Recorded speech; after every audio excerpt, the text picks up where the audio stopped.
Il y a une raison pour laquelle certaines personnes jeûnent plusieurs jours et voient des percées miraculeuses, tandis que d'autres jeûnent des semaines sans aucun changement.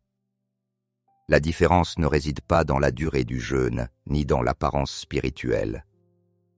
Elle se trouve dans le fait d'éviter 5 erreurs critiques que la plupart des chrétiens commettent.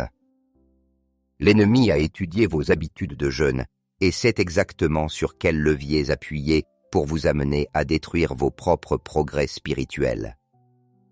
En ce moment même, il rit probablement des chrétiens qui jeûnent de la mauvaise manière, sachant que cela ne produira aucun résultat. La première grande erreur commise pendant le jeûne est de prononcer sans cesse des paroles négatives qui contredisent précisément les sujets pour lesquels vous jeûnez. Chaque fois que vous jeûnez, la puissance de Dieu se concentre fortement dans votre corps et votre esprit. Durant ce temps, votre atmosphère spirituelle devient extrêmement sensible. Les paroles inconsidérées ne disparaissent pas simplement dans l'air. Elles deviennent des déclarations prophétiques capables de se manifester dans votre vie. Dans le monde spirituel, vos paroles pendant le jeûne ne sont pas qu'un moyen de communication. Elles sont des forces créatrices qui façonnent votre réalité. C'est pourquoi Proverbe 18-21 nous avertit que « La mort et la vie sont au pouvoir de la langue, et celui qui l'aime en mangera les fruits. » Voici une vérité puissante. Votre percée peut être annulée par une seule confession négative. Regardez l'histoire de Zacharie dans Luc 1, 11, 20. Cet homme avait jeûné et prié des années pour avoir un enfant.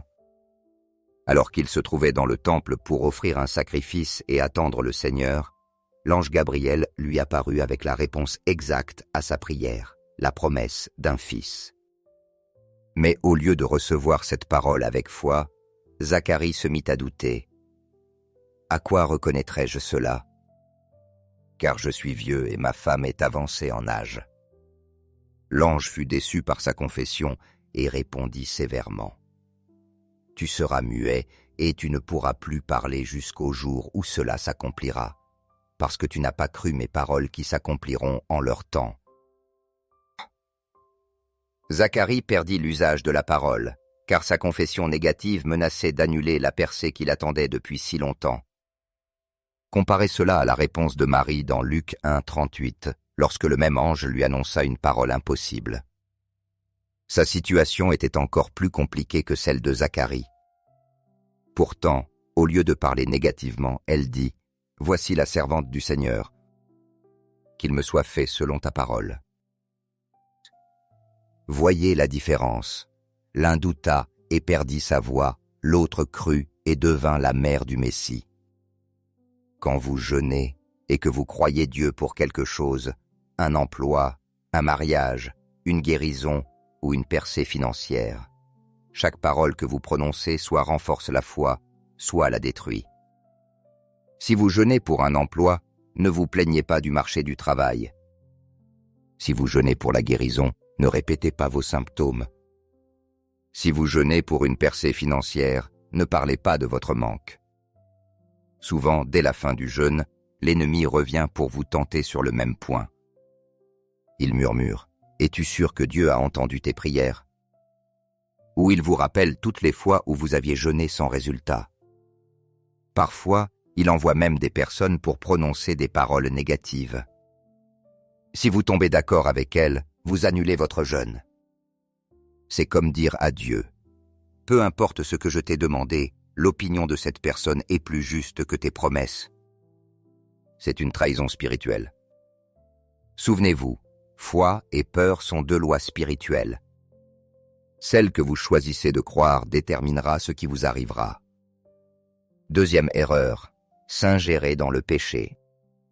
Rien ne détruit plus la puissance de votre jeûne que le péché. Le jeûne établit une ligne directe entre votre esprit et l'esprit de Dieu. Le péché introduit des interférences et peut finir par couper totalement la connexion. Dans Ésaïe 58, 3, 4, Dieu reprend ceux qui jeûnent sans résultat. Pourquoi avons-nous jeûné et tu ne l'as pas vu? Pourquoi avons-nous humilié notre âme et tu n'y as pas pris garde? Voici le jour de votre jeûne, vous vous livrez à vos désirs. Ces gens jeûnaient tout en cédant à leur plaisir charnel et en maintenant leur pratique pécheresse. Dieu leur dit en substance, « Votre voix n'atteint pas le ciel, car votre style de vie contredit vos prières. Vous ne pouvez pas jeûner avec des mains sales et espérer des réponses pures. » Le péché pendant le jeûne est particulièrement dangereux, car il donne à l'ennemi un droit légal de bloquer votre percée. Troisième erreur, ne pas tenir ses vœux. Pendant le jeûne, il est courant de présenter des requêtes à Dieu et parfois de lui faire des promesses. Le problème survient lorsque ces promesses faites sous l'émotion ne sont pas tenues une fois la réponse arrivée. Ecclésiaste 5, 4, 6 avertit « Lorsque tu fais un vœu à Dieu, ne tarde pas à l'accomplir, car il n'aime pas les insensés.